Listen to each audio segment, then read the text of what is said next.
大家好，我是 Peter，这是四方向飞行器教学的第3章。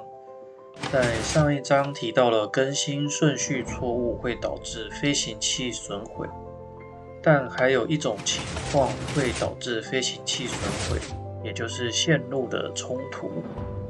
与之前不同的是，有些线路冲突是可修复的。而这些可修复的线路冲突其实就是逻辑元件，但由于这章是在教怎么做线路，逻辑元件会在之后的章节介绍。四方向飞行器的线路本质上是细胞的扰动，扰动会让细胞逐个向前移动，直到碰到回弹元件。接着一个个恢复原状，利用上一章提到的元件组合，可以触发另一排的细胞扰动，来让线路转向。在上一章中，我有提到黄色细胞和蓝色细胞可行的位置，但我没有说蓝色细胞会往哪里移动。实际上，只要配置合理，蓝色细胞往哪里移动都行。甚至可以180度转向。四方向飞行器的线路和传统的电路最大的不同是，它的线路可以交错。这是因为扰动有方向性，一个细胞可以同时属于向北移动的线路，也属于向东的线路。更进一步的，线路可以穿过其他逻辑元件。只要移动的方向不会触发这些元件。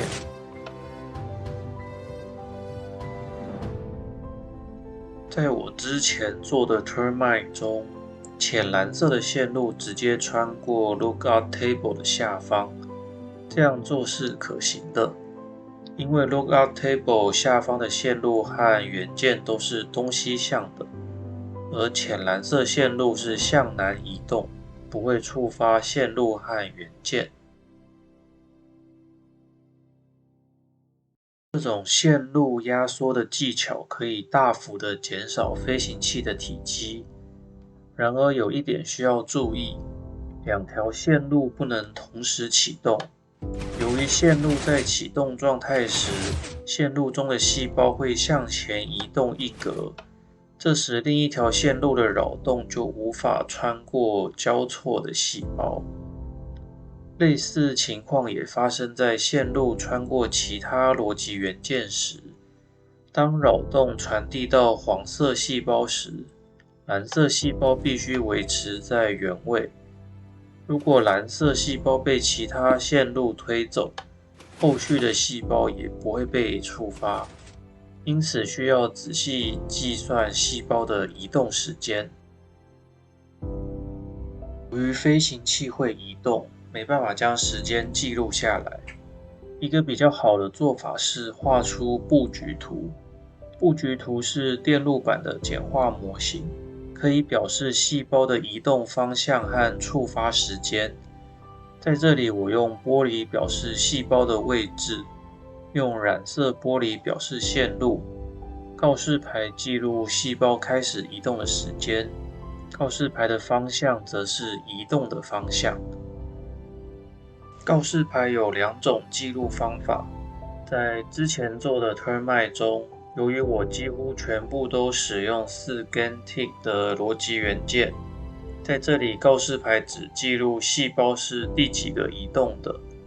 这种写法的优点是可读性高，但缺点是由于回弹元件的触发时间是3GAN-TIC，会有1GAN-TIC 的误差。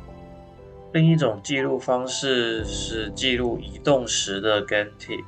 在 Wireless Forward 中，细胞的移动必须非常精确，以移动的时间来记录比较合理。缺点是可读性较差。有了布局图后，即使不让飞行器移动，也可以大致了解线路运作的状况。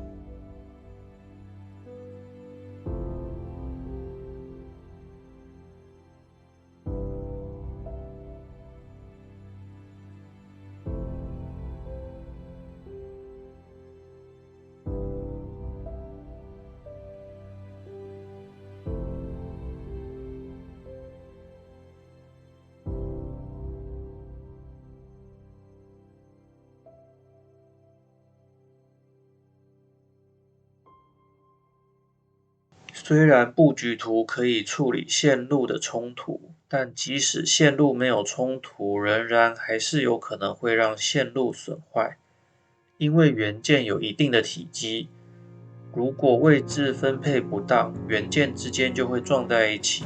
举例来说，这个线路是从上层向北移动，然后转向下层向南移动，而这两个细胞在移动的过程中会撞在一起。要分辨什么时候会发生擦撞，不是很容易。刚开始尝试的玩家，我会建议将元件之间的距离拉远一些，之后再尝试不同形状的元件。举例来说，前面这几个元件的功能完全相同，但是形状不同，有些偏左，有些偏右。借由挑选适当的元件形状来避免碰撞。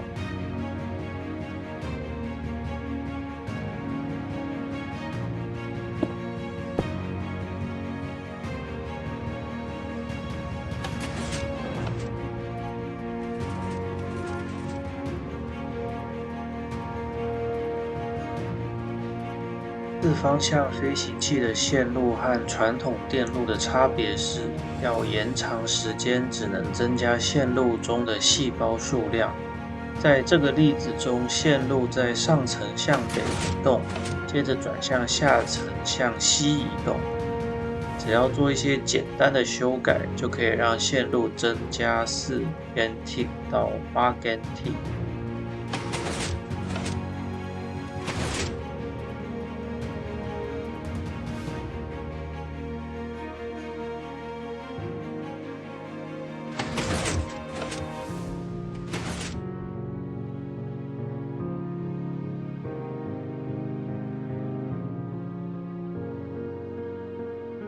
如果要制作更长的延迟，可以用时钟电路和计数器，这部分会在之后的章节介绍。